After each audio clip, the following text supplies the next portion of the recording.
Autumn, and welcome to the latest episode of the YA Book Lovers Podcast. The YA Book Lovers Podcast is a monthly talk show about the world of teen books, reading, creative writing, conversations with young adult authors, and other updates from the teen space, brought to you by the librarians of Prescott Valley Public Library. Today I am joined by Colleen. Hello. Who will be my amazing co-host today as we talk about young adult romances and rom-coms, as well as other updates from the teen department. Later on, we also have a special guest. Amy Noel Parks is a YA author known for her debut contemporary romance novel, The Quantum Weirdness of the Almost Kiss, as well as her just-released middle-grade novel, Summer of Brave. How did she come up with her fantastic title of The Quantum Weirdness of the Almost Kiss? Make sure to stick around for an awesome conversation about writing, literary influences, and more. Now, today's theme is all about romance and rom-coms, so I love romance, and it kind of feels like the majority of young adult books have some kind of love story in it, no matter the genre. Sci-fi, paranormal, my personal favorite, and rom-coms. So, Colleen, do you have any kind of favorite romantic comedies, rom-coms? Yes and no. I do enjoy a rom-com from time to time, but it's not usually my go-to. So this theme was actually a little bit of a challenge for me because I'm more of a nonfiction reader, and you don't really find a lot of rom-com or romance stories in nonfiction unless you're reading a story about it. So I did find a book, though, that definitely goes into a little bit of a love story, and the title is A Complicated Love Story Set in Space. And I thought that was an interesting one because it actually it does have a love story of these two boys who start falling in love in the midst of a pretty intense situation set in space. But the real reason why I chose this book to talk about is because I thought it was a really cool element part of it. So a couple years ago, back in 2019, I visited the YALSA conference, which is the Young Adult Services. What's YALSA? So, YALSA is the Young Adult Library Services Association. In 2019, I went to Memphis for a book conference. And one of the authors that visited was Sean David Hutchison, which you probably recognize. He has quite a few popular titles. We Are the Ants is one, and he recently wrote a biography called Brave Face about growing up being queer and some of the challenges there. But in this book, or at the conference, he was talking about a new novel that he was writing, and he didn't have a title set yet, but he said it was going to be something along the lines of a complicated love story set in space. So is it actually set in space? So it actually is set in space. So it is sci-fi, okay. So yes, it is sci-fi. So the general story is Noah goes to sleep on Earth, and he wakes up in a spacesuit floating in outer space outside of a ship called Curiosity, spelled with a Q. And that's how the book starts. And so it starts very mysteriously of like what's going on and how's it all happening. But the real reason why this book struck me was because when he was talking about this book a couple years ago, he was really struggling with how to create a scene in space when he's never worn a spacesuit, he's never been in space, and he's never had any kind of experience that is even equivalent to it. And so he started thinking about different tools that he might have to be able to use to describe these different scenes and things that are set in space. So he created a whole scene through VR of outer space and a 2-scale replica of his spaceship that he imagined in his story.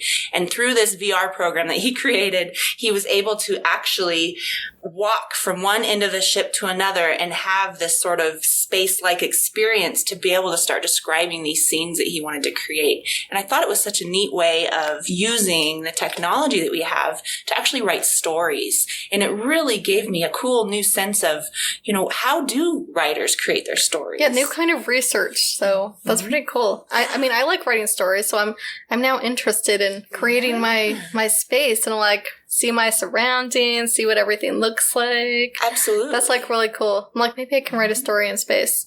Maybe not be scientifically accurate because I couldn't. Right, but who all has been in space, But it definitely gives more of a realistic description. And I actually found a small scene in the book that I wanted to share with you guys that describes a little bit of, and gives you a little taste of sort of the style of Sean David Hutchison's writing, which is really, I feel like it's quite unique. So here's a little snippet from just right at the beginning in chapter 2. I trudged along Curiosity's Hole, following the path on my HUD, taking careful, measured steps like I was crossing a tightrope over a pit of vipers.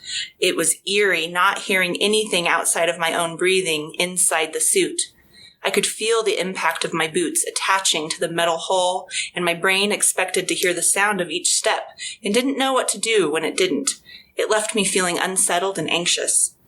Adding to my disquietude was that I couldn't see much of the ship beyond the globe of light radiating from my suit. The path on my HUD disappeared into the darkness, and it could have led me right over the edge, and I wouldn't have known until it was too late. So that was I was just imagining that, that scene wouldn't have struck me unless I knew that information of how he created it. So I just thought there's something about having insight to the actual creation of a story. Yeah, I kind of like that. It's a cool story. Yeah. I totally agree. What about an old school favorite romantic comedy movie? Or is there, I know it's not really your genre. I mean, I'm a big rom-com fan, so I could probably list 20. Well, how about you list a few and then I'll think of a few. Okay, so some of my favorite rom-coms would probably be You've Got Mail, Sleepless in Seattle, anything with Tom Hanks and Meg Ryan. Bend Like Beckham is kind of an underrated classic. If you guys haven't seen that one, it's really good. And then there's the adaptation rom-coms, which are a huge thing right now on Netflix. So, To All the Boys I've Loved Before is I did a really watch cute that one. I did enjoy that one. It was pretty cute. It was pretty cute. And, a lot of times with rom-coms that are YA into the movies, I usually have read maybe parts of the books, but I usually like the book better than the movie or the rendition. Well, the book's almost always better. Except for The Princess Diaries. I like the movie better. But maybe it's because Julie Andrews is this loving, kind of almost matriarch type character. You know, Julie Andrews, but in the book, she's the opposite of that, and she's kind of mean. Yeah. And I don't know, I kind of enjoyed it more. It's funnier. Yeah. But I like both. I do like the books, but the movie's just more fun. And yeah, I guess I prefer the little romantic stories within an adventure or within a sci-fi or within a futuristic dystopian storyline. I guess I'm not really as attracted to the specific rom-com. I like it kind of subtly integrated. Did you see Sleepless in Seattle? Yeah. I did. That one was subtle, I think. They didn't even meet till the end. That's true. And I did like the young people characters in that movie. I thought that they, the son's they were really cute. Yeah. And I always was so impressed with sort of the maturity of his friend, the young girl that helps him coordinate the trip to New York and all that. It's just wow. Well, they're matchmakers. Mm-hmm. I guess it's kind of a natural characteristic that you can develop. The classic rom-com, which is, which is fun, I think. I like the tropes of the happily ever after at the end. Mm-hmm. So yeah, the feel-good ending is always nice. But I also like the love stories within stories, like what you were talking about, where it's not only the main focus. There's so many great love stories out there.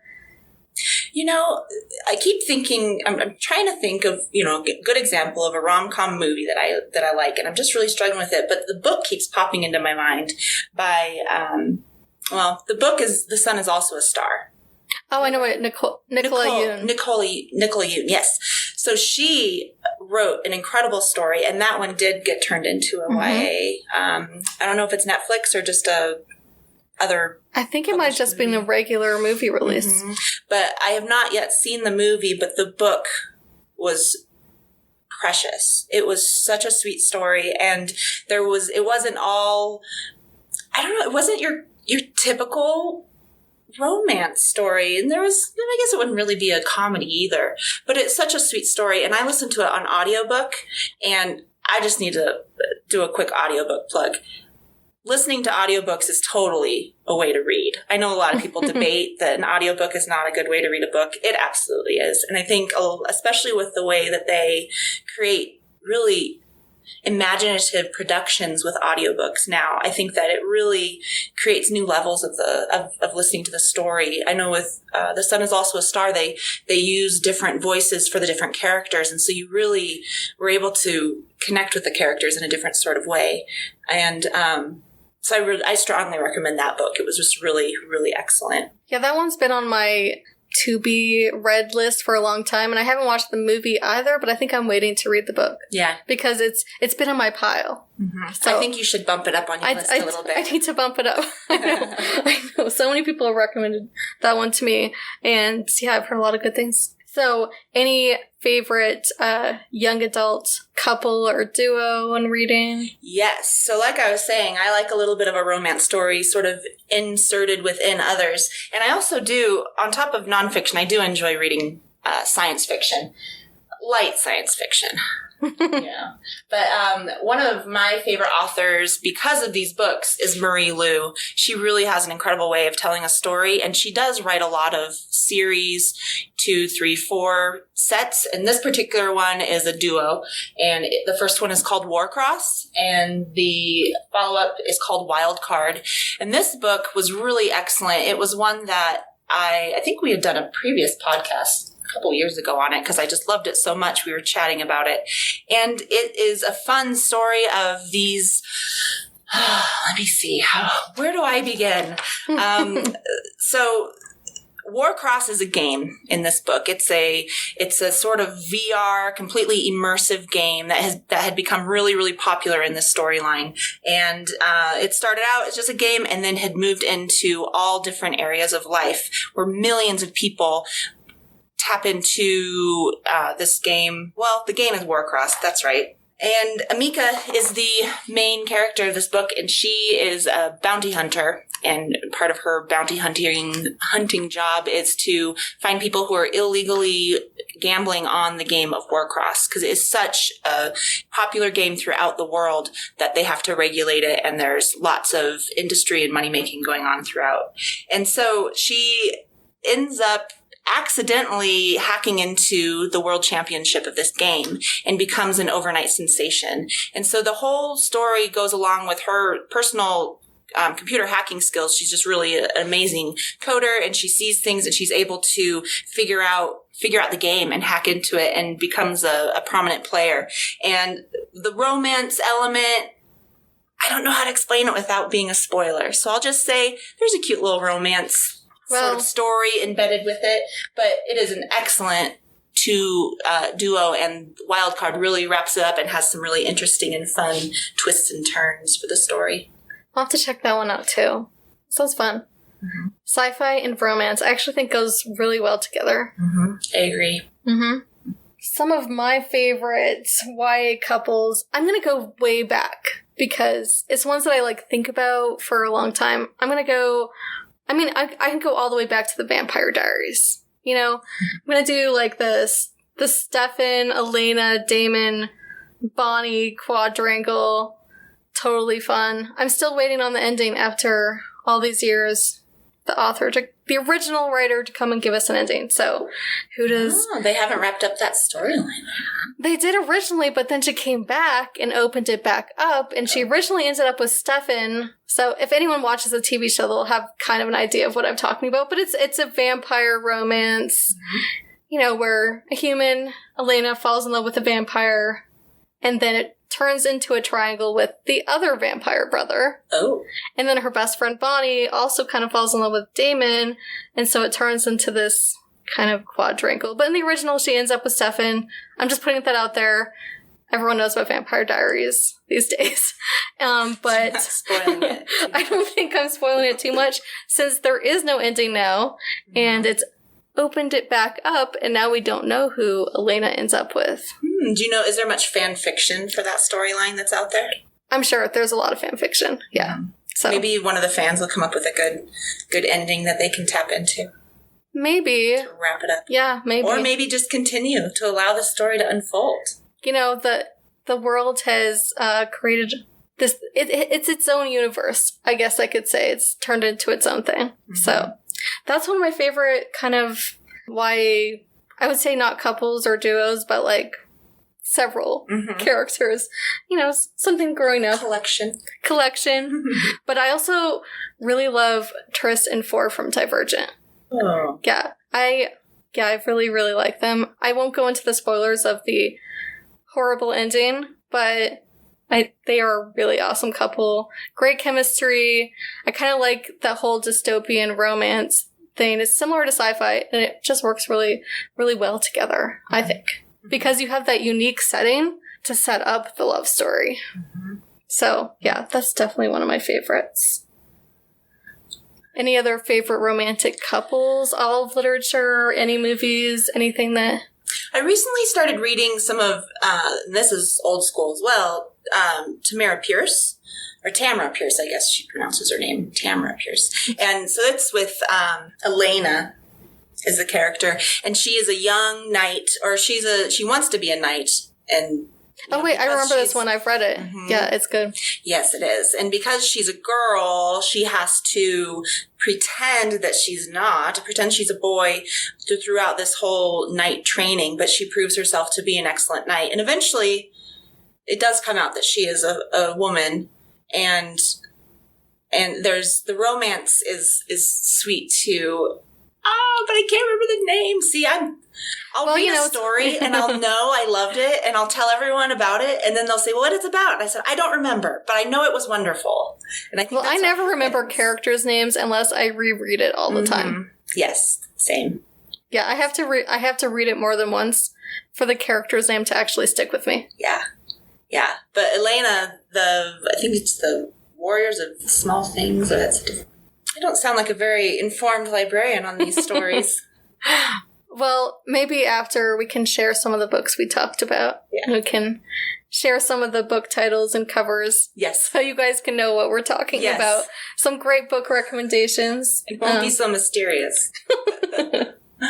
Yeah, I have so many, favorite romantic couples. Because like I said, I just love romance, so I can list, for a long time, but I always go back to my ultimate favorites, which is Anne Shirley and Gilbert Blythe and Anne of Green Gables. They're just sweet, and I kind of like that they're these intellectual equals, and it's just such a sweet romance. She's so stubborn, Anne is so stubborn, it takes her forever to figure it out, but it's awesome, and you've got the patient Gilbert just waiting in the background, and it's such a lovely romance and story, and I think it's something for all ages. I think children can read the stories, teens can read the stories, adults can read the stories, go back. They're really good. So, Anne and Gilbert, the ultimate couple, except maybe Elizabeth and Mr. Darcy. Yeah, I think that one might be more of a wide-range classic couple. The iconic couple. Another favorite, Pride and Prejudice. In fact, we actually have a new manga story of Pride and Prejudice. So I saw that. Yeah, in the teen area. Mm-hmm. It's going to tell Darcy and Elizabeth's epic love story in manga. So check it out. I'm going to have to look at it too. Let's see how it compares. Yeah, I wonder how many different versions of Pride and Prejudice now have been created. 1 million? Probably. 1 million. Close to. There's a ton of different versions of Darcy and Elizabeth, and I think even most romances are based on the influence of Darcy and Elizabeth. I could see that. I mean, it's a classic sort of romance formula story. Mm-hmm. I mean, we have a ton of new books actually coming in, and there's a lot of YA rom-coms coming out, and I have a few that I'm excited. I started reading I'll Be the One by Lila Lee, and it is adorable so far. The story is about Sky Shin, a Korean-American girl who is also bisexual, and she's been told her whole life that because she's fat, she can't be a dancer. So, yeah, gonna kind of get a mean mom going on in here too, because she's the one that's really telling her that she's not going to make it as a dancer. And so Sky, who's awesome, she has actually really good body positivity, and she's proud of herself. She's proud of her singing and her dancing. She's going to go prove out to the world, prove everyone wrong, especially her mother, by auditioning for a TV K-pop competition. And she's super talented, so she makes the first cut.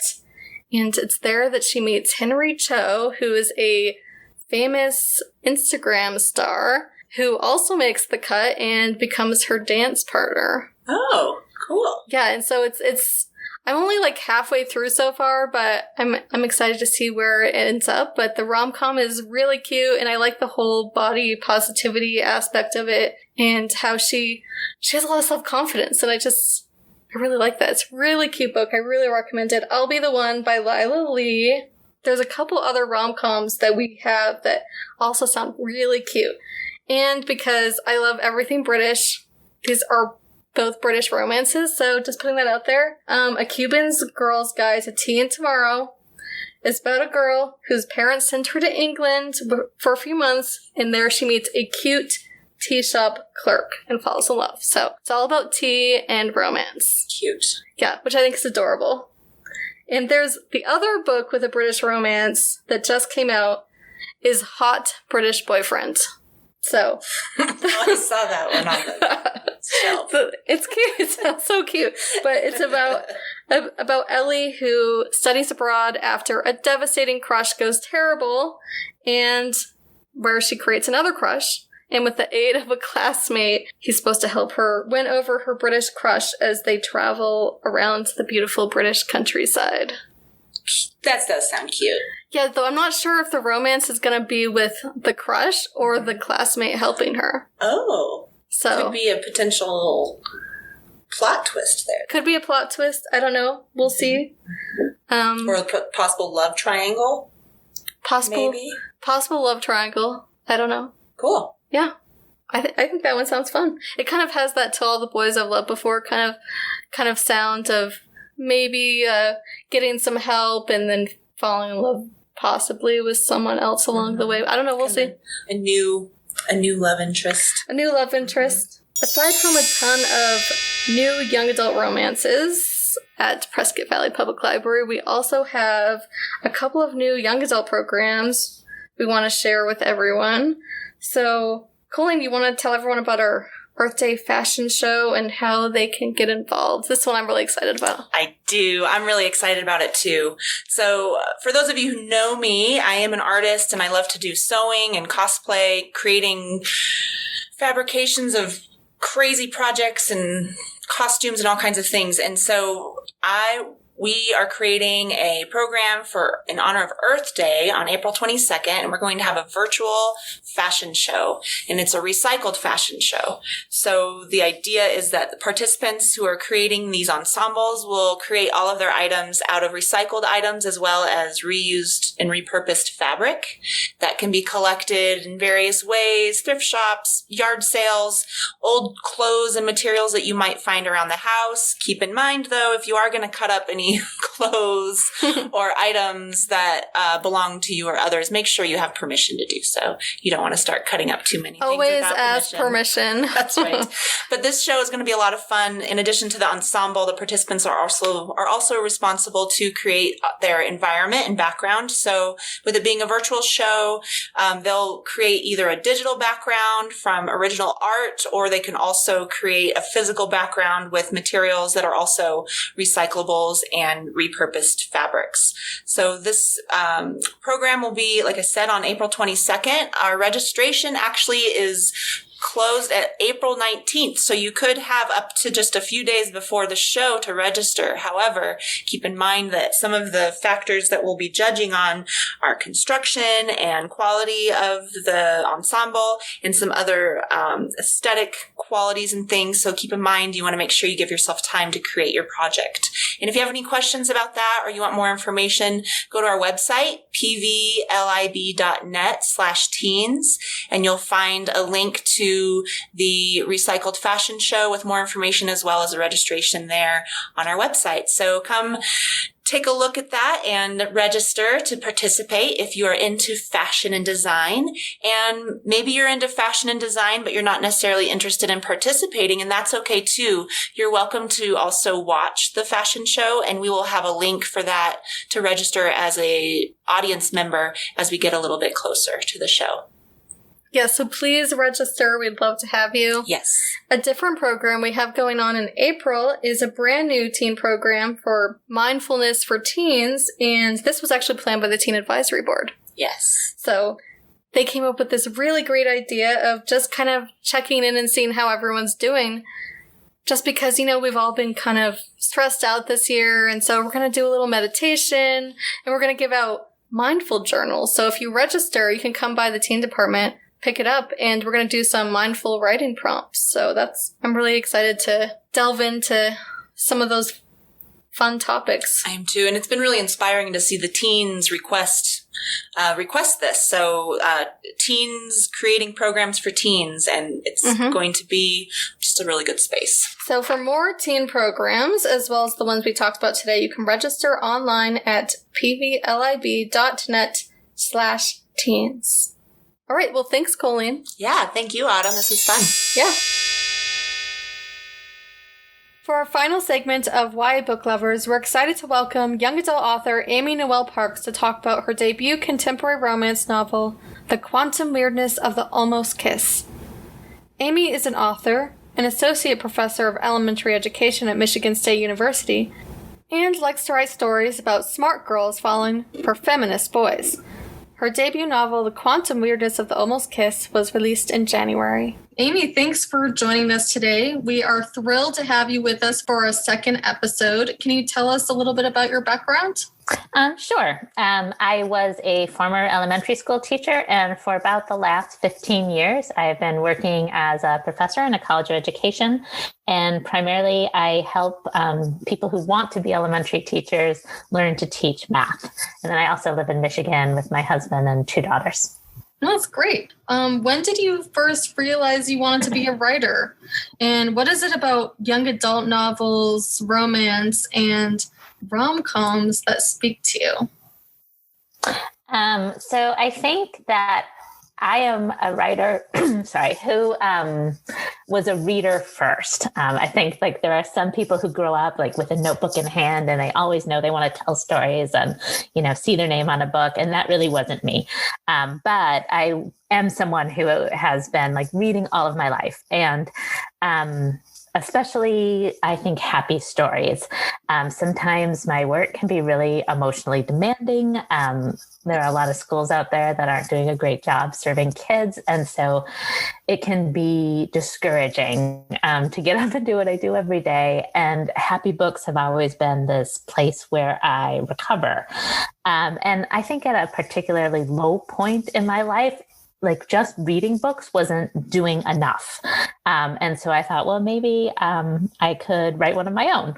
And why YA, why romance? Like I said, I really love happy books. And I actually think there is nothing more interesting in the world than seeing 2 people falling in love. And I think YA mostly because I met my husband at 18. And so I don't think I could credibly write a book about adults dating and falling in love. I don't really know what that's like.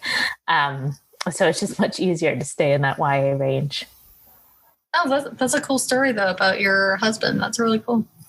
And I kind of agree. I love reading happy books. I grew up reading lots of happily ever afters, and there's just something kind of comforting and kind of makes you feel good when you're reading them or watching them. Yeah, I go through my romantic comedies quite a bit.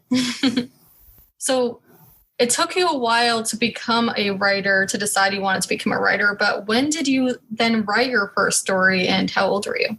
So I did write one book-length manuscript in my early 20s. It was a very silly, cozy mystery. And it sort of came out of the same space of I was going through a rough year teaching, and I needed this space to get back to emotional ground zero so I could come in and be happy with my kids the next day. And so in that way it served its purpose, but I didn't really try to send it out in the world because it was not good. So Quantum Weirdness of the Almost Kiss, my debut, I started writing at 46, so pretty late. And the first version actually was also not very good. It was a contemporary fantasy because I had been reading a lot of that at the time. And I just realized when I was done that I could not show it to anyone, but I had really fallen in love with the characters and with the STEM boarding school where I had set it. And I thought, well, I wonder if I could write this as a romance, more playing into my strengths. And so that one, instead of letting it go, I did this rewrite. And then I felt a lot more confident about it. And I decided to pursue publication. Okay, so what is your story of getting it published?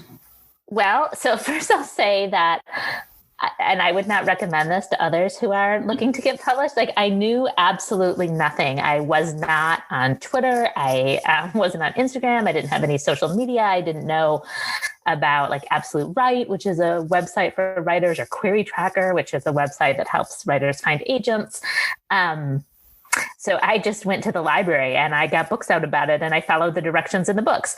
And that actually did work out all right for me. But I feel like there are so many resources out there now that people can really take advantage of. And so because I didn't really know what I was doing, I queried very slowly. I sent out my first letter to just 5 people. And then when rejections came back, I revised the letter and I revised the opening pages, and I sent it out to 5 people again. And I just kept going like that. And it felt like a long time to me, but really it was 4 months between when I started querying and when I found my agent. So like compared to a lot of people, it really was not very long at all. The path from signing with my agent to having the book contract was longer. I mean, in time, it wasn't much longer. It was about 6.5 months, but it felt much more harrowing just because there were so many little ups and downs during it. And you're at this place where you feel so close, but you know it could all like vanish. That was the hardest time for me in the writing journey. You mentioned a website. What's the website that you used that you can recommend to other aspiring writers? So one website I would recommend is Absolute Write, those 2 words. And it is actually right at this minute down, but I'm sure we'll be back up soon. And that's a forum where lots of writers go, and they are talk about craft questions, and they talk about querying, and they talk about publishing. And it was a great educational tool for me. The other one is Query Tracker, and that's essentially just lists of agents. And it has, you know, who's open to queries, who's closed, and also comments from writers who have queried agents. So you can see like what their typical response time is and the kind of feedback people get. And then I would also recommend, there's a blog by Jennifer Lachlan, a literary agent, called Ask the Agent, or I guess it's a Tumblr technically. And that is also just a wealth of information. So I feel like I found all these resources sort of after I really needed them, but I think they could be really useful to people out there. Thanks. Well, we're mostly here to talk about your novel, The Quantum Weirdness of the Almost Kiss. Can you tell our listeners what it's about? Sure. So it's a dual point of view romance about a mathy, anxious girl and the best friend who has been in love with her his entire life. And it takes place at the STEM boarding school at this moment in Evie's life where she is finally like getting her social anxiety under control and willing to take some risks, including dating and entering this physics competition. And of course, the first person she starts dating is not the best friend who is in love with her. So hijinks ensue after that. Now, I absolutely love the title of your book. How did you come up with the title, The Quantum Weirdness of the Almost Kiss? Thanks. I love the title too. It's kind of a mouthful. And sometimes when I'm typing it, I think this was not the best idea, but I was really happy I got to keep it. So the working title of my book was actually Last First Kiss, which is the One Direction song. And the song is the thing that made me change from writing this contemporary romance to writing a contemporary fantasy to writing a romance. It made me realize like what I could do with the book. But when it was time to send it out, math and science are a huge part of this story and a huge part of who both Evie and Caleb are. And I really wanted a title that signaled both the math and science part of the story and also the romance part of the story. So I just started like brainstorming lists of math and science words that were in the book and brainstorming lists of sort of romance words and plays on kisses. And like, this is the one that like stuck for me. And then like it's, you know, became, and after I wrote the title, I went back into the book and revised a little, and it becomes a sort of framing idea through the book where Caleb especially is thinking about all of the alternate possibilities in the world. So I felt like it fit really well. Now, Evie and Caleb have this adorable best friend slow burn romance going on. Are there any influences for their love story? And if any, are there any writers, rom-com novels, or even love stories that influence the writing of your characters? Yeah, so very much Anne Shirley and Gilbert Blythe from Ellen Montgomery's books. I just always love that dynamic of Gilbert being just entirely in love with her from the beginning, and Anne being at first oblivious and then a little reluctant. It just wasn't her idea of love. And then she sort of has this moment with Anne, literally a moment where she's in the middle of the night and she realizes, oh my goodness, this is my person. I just think that's fabulous. And so that's the dynamic that I was really trying to go for here. Which is the best kind of dynamic. And I have to say that Anne Shirley and Gilbert Blythe are my favorite literary couple of all time. And they're just amazing. I love them so much. I totally love the miniseries. I grew up. So there's something really beautiful about them being intellectual equals. And I kind of see that in your story as well, where they're both kind of discussing, math and coding, but they have their different levels of intelligence, but they still get along or are able to talk about that. And I just really love that in stories. And I can definitely see the comparison between Anne and Gilbert. And talking about a different part of your novel, mathematics is a huge part, as he talks about, is kind of showed as more of an art form, and it's really kind of beautiful in the way they talk about math. What kind of research did you do for the quantum weirdness of the Almost Kiss? And did your background as an associate professor kind of help you talk about mathematical equations with knowledge and fondness? Yes. I think my background did help, and in an interesting way. So I grew up as someone who was not very interested in math. School math seemed really rote and tedious to me. And actually, even when playing to teach, it was the most boring part of the day. And as I started to learn more about mathematics and about how to teach mathematics well, what I realized was that math could be this beautiful creative space, and that mathematicians, that's how they saw math. And so since I became a professor, I've done a lot of reading of books written by mathematicians, written about mathematicians, and just really recognizing this sense of wonder and beauty that they bring to it. I wanted to show that to other people. And then in terms of the actual content, Evie knows much more mathematics than I do. So I did read a lot of books to sort of ground myself in that. My favorite one, which I name in the book, is Our Mathematical Universe by Max Tegmark, which I just think is this really accessible, really gorgeous way of describing our world as being entirely made up of mathematics. And I really like the idea that through a love story, I could introduce people to that idea. Maybe inspire people into some STEM fields too. Perhaps. What part of the book was the most fun to write? Yeah, this is such a great question. I was thinking about that. I mean, I love all the sort of bantery, flirting dialogue scenes. All of that is fun for me. But I think my favorite scene to write is toward the end, where we've gone through the whole book. Caleb is pining for Evie the whole time, and Evie just is not aware of this. And then there's this moment where they're taking the bus home, and all of a sudden, Evie sees her best friend as someone who is crush worthy. And her whole world kind of shifts. And all of these orderly boxes that she put people into, this person's my friend and this person's my boyfriend, all of that is broken. And she spends the rest of the time on the bus, trying to figure out what this means for her. And the thing that I love about dual point of view is, so you get to be in her head with all of the confusion, and then you get to move into Caleb's head. And because he's so emotionally perceptive, he knows what's going on with her, but he doesn't say anything about it. So there's all these little bits of tension happening in that space. So that was super fun. In the story, Evie has a social anxiety disorder, which is not something I often see in novels. Where did this choice come from as a writer, and what helped you write about anxiety with authenticity? Yeah. I think there are more books now that take up anxiety, although I do think social anxiety in particular is maybe not addressed as often. So I think you're right about that. For me, a lot of the way Evie approaches the world is the way I approach the world. I share a lot of her fears, and I also have very few people in my life who I feel really comfortable with and really close to.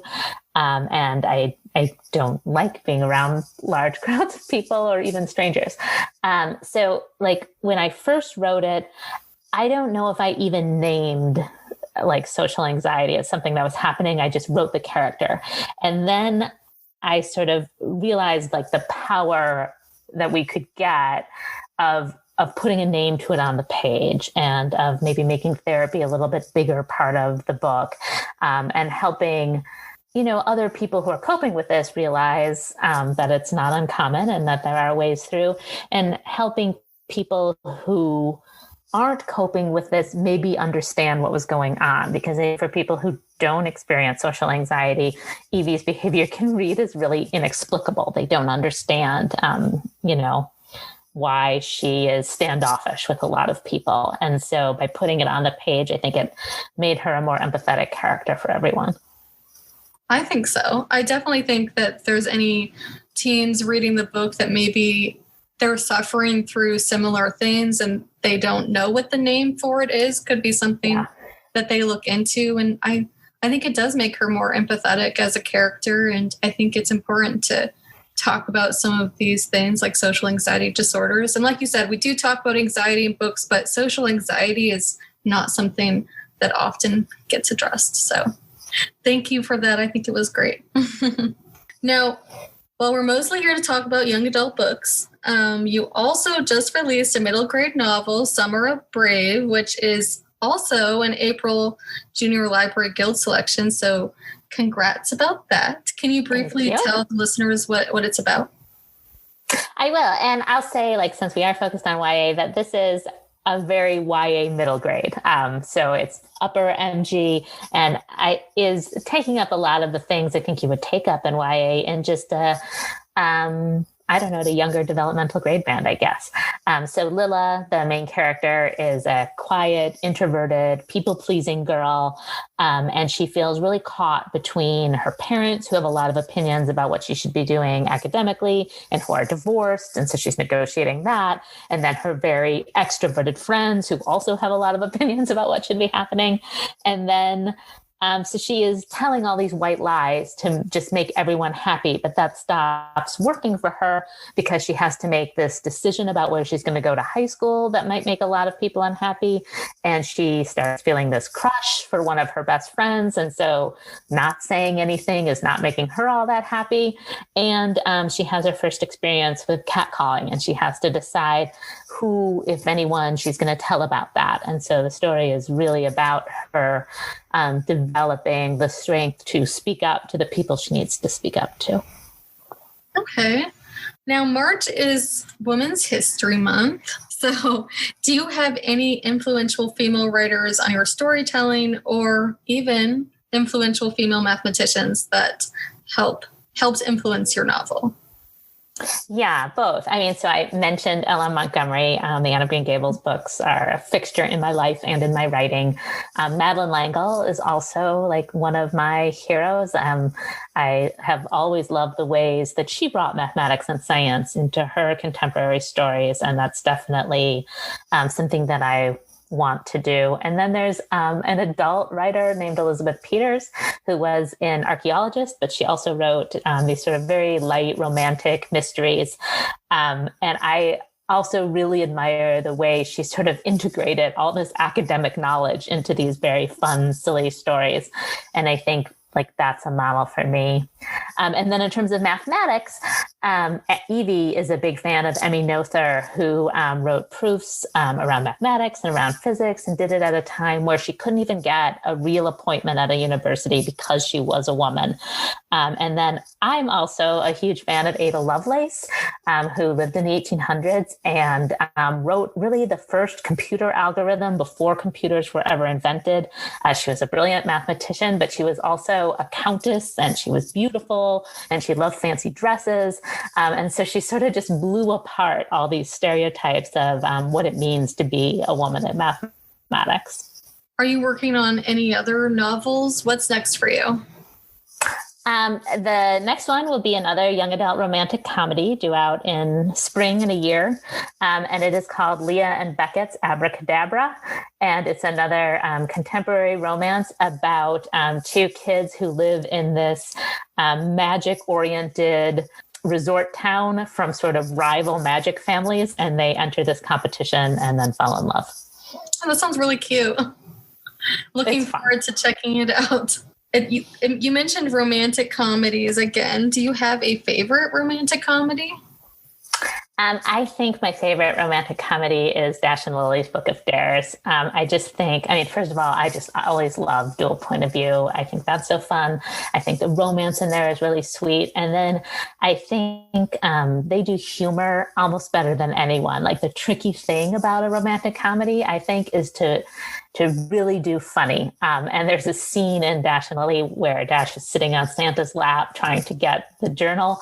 And I go back to that and I read it all the time when I'm trying to write funny, to just unpack how that scene was done. Before we close, do you have any advice for aspiring writers or any writers that are working on their first book? I try not to do a ton of advice because I think everyone's journey is so different. But I'll say the thing that has worked for me is to do the things I love, to not worry too much about what I think will sell or what I think will win awards or get reviews, but just to write the stories that I want to live in, because publishing is really hard. It's so discouraging, and it just doesn't stop being discouraging. And so if you don't have that joy from your own work to motivate you, I think it's really hard to move forward through it. Thank you. For everyone and all the listeners interested in checking out the quantum weirdness of The Almost Kiss and Summer of Brave, as well as looking forward to your next book, how can they follow you on social media, or where can they best find you? So I'm on Twitter at Amy Noel Parks, AMYNOELLEPARKS, and on Instagram, the same, amy.noel.parks. Well, thank you so much for joining us today. Well, thank you for having me. Yeah, we're glad to have you, and we're excited to share all these books with everyone at the library. All right, thank you. Thank you. Well, that's all for today's podcast episode of YA Book Lovers. Thanks for listening, and thank you to Amy Noel Parks for joining me today, along with Colleen for sharing her YA romance recommendations with us. Join us again next month when we talk about more YA. Make sure you subscribe to the podcast so you never miss an episode. Plus, you can also stop by our website at pvlib.net/teens to discover all the latest teen programs at Prescott Valley Public Library. Talk to you all soon.